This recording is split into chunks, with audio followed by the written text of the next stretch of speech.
ओस् ओहाई गोजाइमास केटा हो बिहान 5 बजे है उठेँ म किन उठेँ पनि थाहा छैन बिउजिएँ अब यसो हेरेको बिहान भएछ मर्निङ भयो तर कति मर्निङको अर्थ चाहिँ के हो भन्ने कुरा बुझिनँ कि जब मिठो चिया चाहिँ हातमा आउँछ कपमा आउँछ बल्ल मर्निङको अर्थ भयो कि न त मर्निङको अर्थ भएन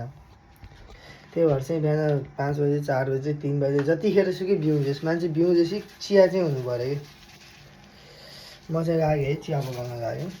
अब टक्क चिया खाने फेरि सुत्यो भने त अर्को कुरा भयो तर बिउजेपछि बिहान चिया बिउनलाई चिया चाहिँ खानु पऱ्यो कि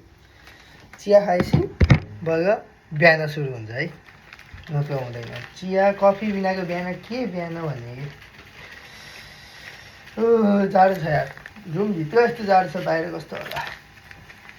ल केटा हो ओस्कार समादेश ओहाई गोजाइमास